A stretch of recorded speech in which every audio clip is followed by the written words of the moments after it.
মান্ডালা ডিজাইনের টেমপ্লেটটা ডিজাইন করে নিই। টেমপ্লেটটা খুবই মনোযোগ সহকারে দেখবেন, পরে মনে করেন খুব এনজয় করবেন ভালোভাবে যদি প্র্যাকটিস করতে পারেন। এটা প্রথমে আমরা একটা নিউ ডকুমেন্ট নেব, নিউ পেজ নিব।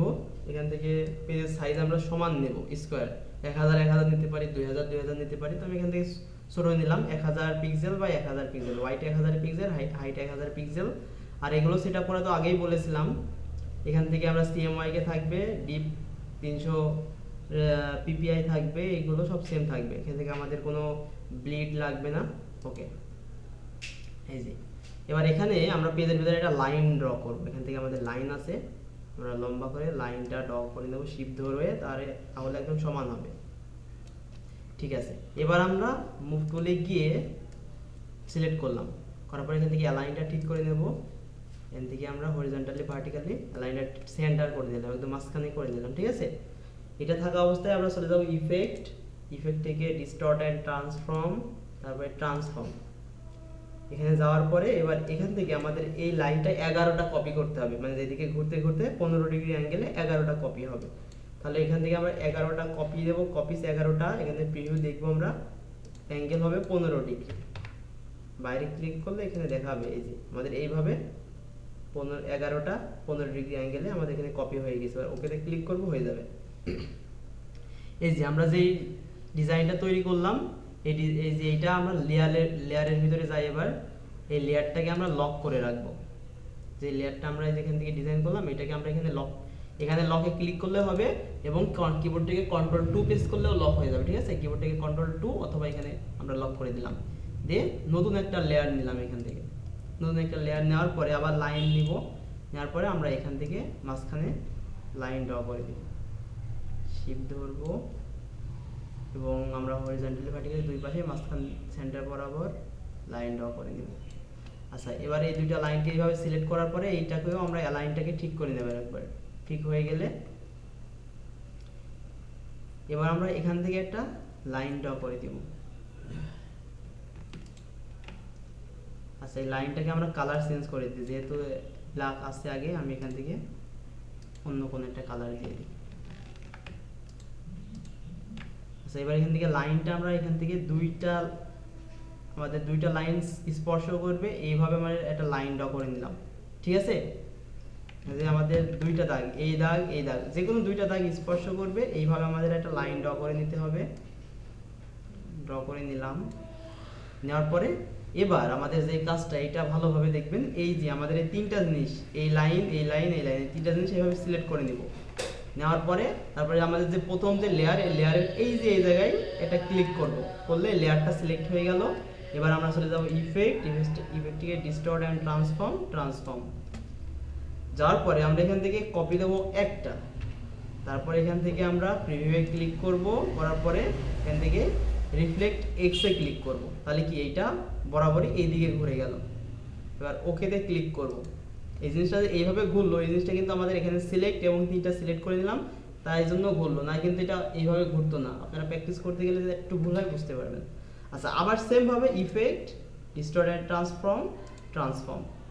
এই এবার এখান থেকে আমরা 11টা সেই কপি নিয়েছিলাম না এই ঘর, এখানে সেম 11টাই দিয়ে দেবো। এটা আমাদের 11টা প্রয়োজন, কারণ এখানে যেহেতু আগে 15 ডিগ্রি দিয়েছিলাম, এবার 30 ডিগ্রি হবে, যেহেতু দুইটা আছে 15 15 30 ডিগ্রি। এবার ভিউতে ক্লিক করলে এদিকে আমাদের এইভাবে বসে গেল এটা চারদিকে। এবার ওকেতে ক্লিক করব, হয়ে গেল। আচ্ছা, এবার আরেকটা কাজ, এই কাজটা হয়ে গেলে আমাদের টেমপ্লেট ডিজাইন করা শেষ। এখান থেকে আমরা একটা রেক্ট্যাঙ্গুলার নিলাম, নিয়ে এখান থেকে আমরা রেক্ট্যাঙ্গুলারটা একদম এইভাবে ড্র করে দিলাম। এইভাবে আমাদের হয়ে গেল। এবার এখান থেকে পেন টুল নিয়ে আমি যেখান থেকে পয়েন্টারটা শেষ করলাম, এখানে একটা মাইনাস করে দিলে এটা ত্রিভুজ আকৃতি হয়ে যাবে। এই যে ত্রিভুজ আকৃতি হয়ে গেল। এবার এখান থেকে আমাদের যেটা করতে হবে, এখান থেকে অ্যাঙ্কর পয়েন্ট, এই যে ত্রিভুজ, এই ত্রিভুজের এক কর্নার সিলেক্ট করলাম, করার পরে এইটা আমরা এই আমাদের সেই আগে যে এটা লক করে রেখেছিলাম, এইভাবে ঠিক করে দিলাম। আমি একটু বড় করি, করে এইটা আমরা একদম মাঝখান বরাবর বসাই দিব।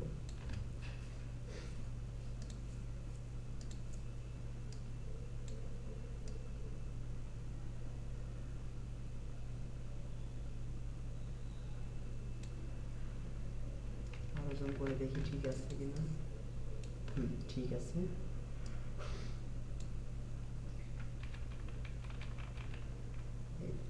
আমাদের এইভাবে বসানোর কাজ শেষ, আমাদের সম্পূর্ণ কাজ শেষ। এবার এই লেয়ারটাকে এইভাবে ওপেন করবো, ভিতরে যে কটা লেয়ার আছে, এই যে এই লাইনটা আমাদের মাঝখান থেকে যে লাইন দিয়েছিলাম এইটা, এই লাইনটাকে আমরা আই অফ করে দিয়ে লক করে দিলাম। তারপরে যেটা আছে এইটা হলো আমাদের এই যে এই লাইনটা, এই লাইনটাকে আমরা লক করে আই অফ করে দিলাম। তারপরে এইটা হলো আমাদের মাঝখানের এই যে এটা আমরা ডিলিট করে দেব। আর উপরে যেটা আছে এই যে এইটা, আমরা এটাকে আই অফ করে দিলাম, এখানে লক করে রাখলাম, এবং এই মাঝখানের এই যেটা তৈরি করেছি এটাকে আমরা ডিলিট করে দিলাম। আমাদের কাজ শেষ। এবার দেখেন কি মজাটা হয়। এবার দেখেন আমি এখান থেকে একটা মান্ডালা, এবার যে কোনো এখান থেকে আমরা যে কোনো পেন্সিল টুল দিয়ে এখান থেকে একটা টান দিই, ওইভাবে চারিদিকে ডিজাইন হয়ে যাবে। যেভাবে টান দেবো এইভাবে ডিজাইন এইভাবে হতেই থাকবে। এখান থেকে এইভাবে টান দিই, সব জায়গায় এরকম হবে। সুন্দর না? এখন যেমন করে টান দিব আমি এইভাবে ঢেউ করা চারিদিকে ওইভাবে হবে ডিজাইন।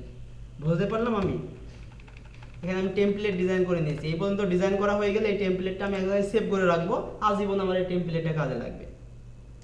সেভ অ্যাজ, আমি ডেস্কটপের উপরে অথবা ক্লাস, না আপনাদের এই টেমপ্লেট দেওয়া যাবে না, টেমপ্লেট আপনাদের নিজেই ডিজাইন করতে হবে। এখান থেকে আমি সেভ করে, আপনারা যখন টেমপ্লেট ডিজাইন করবেন বারে বারে টেমপ্লেট ডিজাইন করা লাগবে না, একটা টেমপ্লেট ডিজাইন করবেন, করে একটা নির্দিষ্ট জায়গায় সেভ করে রাখবেন, এখানে ডিজাইন করবেন, আপনার যে কোনো স্টাইলের মান্ডালা প্রয়োজন এখান থেকে এইভাবে ডিজাইন করে দিবেন। ওকে, আচ্ছা এবার আমি একটা ডিজাইন করি, দেখি। এখান থেকে লাইন নিলাম, লাইন নেওয়ার পরে আমি একদম মাঝখান থেকে এইখান দিয়ে দিলাম। এবার এইটাকে আমি লাইনটাকে একটু মোটা করি, তো এখান থেকে আমরা উইথ করে দিই। এবার একটা বৃত্ত ড্র করি, শিফট ধরবো এবং এটাকে অ্যালাইন সেন্টার মাঝখানে করে দিলাম। এটাকে একটু মোটা করে দিই। ওকে, আচ্ছা এখান থেকে আমরা পেন্সিল টুল নিলাম, নেওয়ার পরে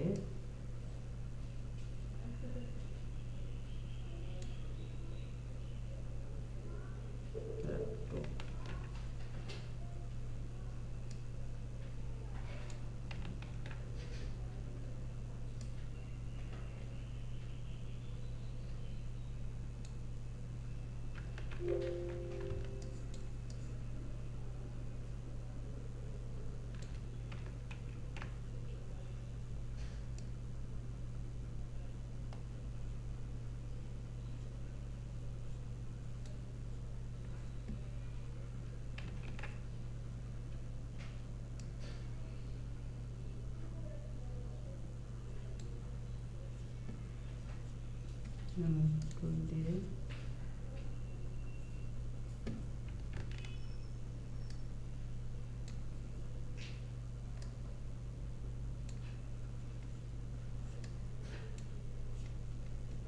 এবার এখান থেকে আমরা এটাকে ইউনিভার্সাল করে দিই।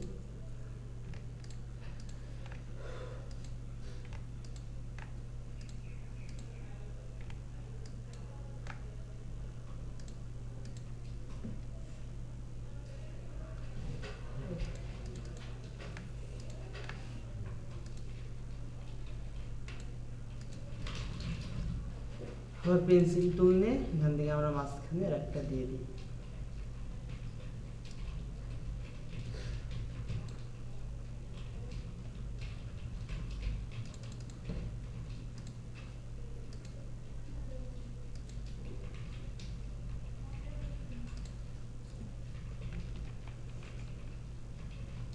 বুঝছেন না ডিজাইন? এখন আপনি যেইভাবে টান দেন না কেন, ডিজাইন একটা টান দেবেন, ডিজাইন একদম হয়ে যাবে। প্র্যাকটিস করার দরকার। আবার আমি এখান থেকে একটা বৃত্ত নিই,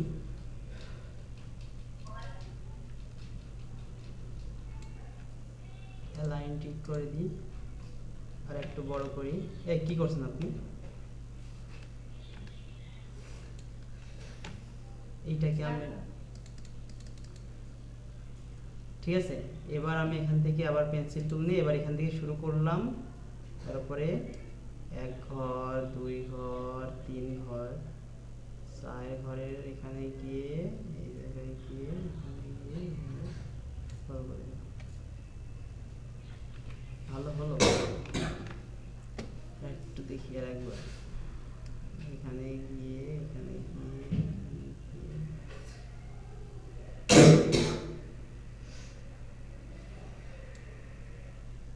তো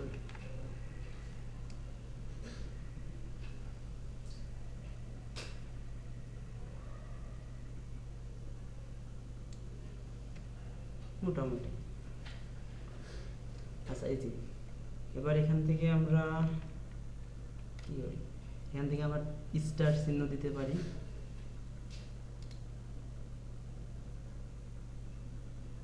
স্টার চিহ্ন দিব না, পলিগন দিব।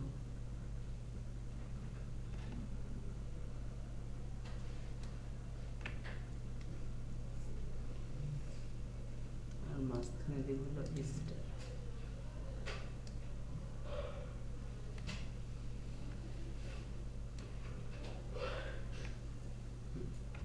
এই যে আমরা একটা সুন্দর একটা আলপনা ডিজাইন করে ফেলেছি, ঠিক আছে না? তো এবার এখন আপনারা এখানে টেমপ্লেটটা ডিজাইন করবেন, করে আপনাদের যেমন খুশি। আচ্ছা এখন তো আমাদের এই টেমপ্লেটের উপরে আছে, আমরা তো এইভাবে কারোর কাছে দিতে পারবো না। দিতে হলে এবার কি করতে হবে, আমাদের যে ডিজাইনগুলো আছে যেখানে লক করে রেখেছিলাম এটাকে অফ করে দিলাম, দিয়ে এবার এটাকে আমরা সেভ করে দেবো। এটা পেজের উপর ডিজাইন সেভ, জেপিইজি-তে সেভ করি। সেখান থেকে আমরা সেভ করব, এখান থেকে না, এক্সপোর্ট, সেভ, এক্সপোর্ট। এক্সপোর্টে গেলাম, এখান থেকে আমরা পিএনজি আছে, জেপিজি আছে, জেপিজি মান্ডালা। আজকে আপনাদের কয় নাম্বার ক্লাস হবে মনে আছে কারোর?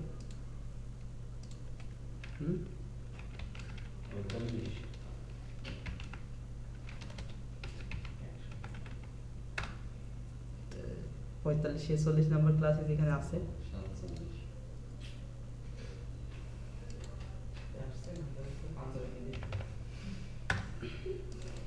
আচ্ছা মান্ডাল,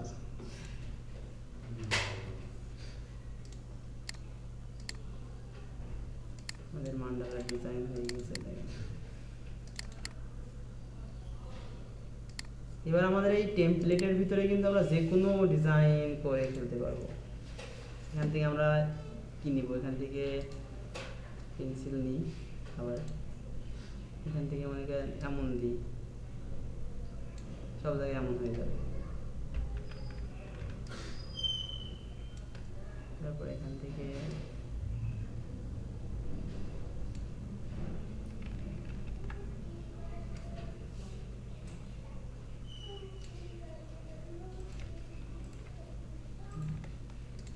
এইভাবে মান্ডালার ডিজাইন শুরু করে দেন। আমি ভিডিওটা ইয়ে করে দিই।